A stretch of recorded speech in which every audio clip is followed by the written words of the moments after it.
आइए अब next question करते हैं। इस क्वेश्चन नंबर 1 का फोर्थ पार्ट। इसमें भी हमें एक पॉलिनोमियल दिया गया है, ये पॉलिनोमियल दिया गया है। इसमें भी हमें इस पॉलिनोमियल के जीरोस फाइंड करने हैं। देन उसके बाद verify the relationship between zeros and coefficient.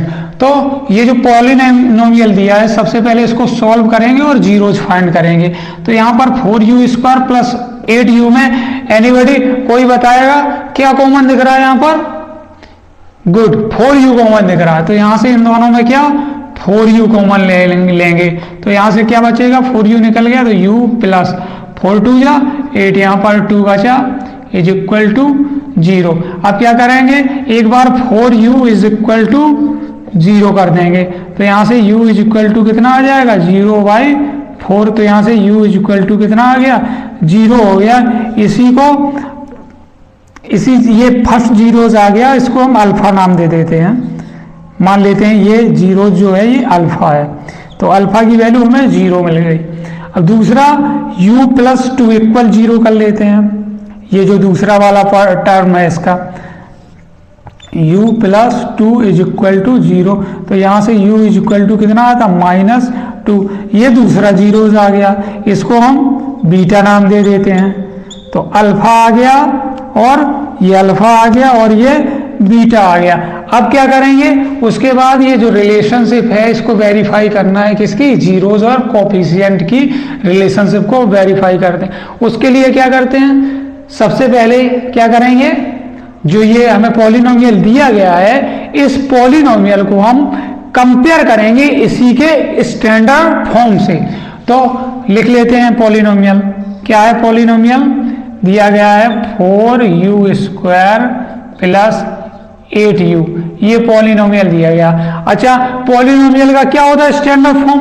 वैसे तो ax² plus bx plus c होता है, लेकिन यहाँ पर u के टर्म में है, तो हम कंपेयर करेंगे au² plus bu plus c से कंपेयर करेंगे। तो कंपेयर करने पर यहाँ से हमें मिलता है a इज इक्वल टू 4 और b इज इक्वल टू 8 और c is equal to 0। a b c की वैल्यू यहाँ पर हमें मिल गई। अब क्या करेंगे? वेरीफाई करते हैं। सम ऑफ जीरोस क्या होता है? एनीबडी कोई बताएगा? हाँ, sum of zeroes alpha plus beta. Alpha plus beta का हम फॉर्मूला पूछ रहे हैं, -b/a। ठीक है, तो सम ऑफ जीरोस क्या होगा? Alpha plus beta is equal to -b/a। ये इसका LHS है, RHS है, दोनों में वैल्यू पुट करते हैं। अगर इक्वल आ जाती है तो वेरीफाई है। तो अल्फा की वैल्यू कितनी आई? यहाँ पर 0 आई, प्लस बीटा की वैल्यू -2। तो यहाँ पर क्या आ जाएगा? -2 आ जाएगा इसका LHS में। RHS में भी इसकी वैल्यू पुट कर लेते हैं, माइनस, और b की वैल्यू कितनी है? 8 है, तो यहाँ पर 8/a की वैल्यू कितनी है? 4। तो ये हो जाएगा 4 2 या 8, ये भी -2। यहाँ भी कितना आ गया? -2 आ गया। तो इसका मतलब जो ये सम ऑफ जीरोज है -2 आया और -b/a भी -2 आया। जो ये इसका LHS है इक्वल RHS है। अब हम क्या करते हैं? Product of zeros. क्या होता है प्रोडक्ट ऑफ जीरोज? c/a। तो प्रोडक्ट ऑफ जीरोज यहाँ पर अल्फा इंटू बीटा का जो फॉर्मूला होता है वो होता है c/a। अल्फा की वैल्यू 0 है और बीटा की वैल्यू -2 है, तो यहाँ पर कितना आ जाएगा? 0 आ जाएगा। अब इसके RHS में भी वैल्यू कर लेते हैं पुट। c की वैल्यू क्या है? यहाँ पर कंपेयर करने पर c की वैल्यू है कितनी? 0, और a की वैल्यू कितनी है? a की वैल्यू 4 है, तो 0/4 भी क्या हो जाएगा? यहाँ पर 0 हो जाएगा। तो यह क्या है? LHS इज इक्वल टू, यहाँ भी RHS हो जाता है। तो ये जो क्वेश्चन है ये क्या हो गया? Hence verified.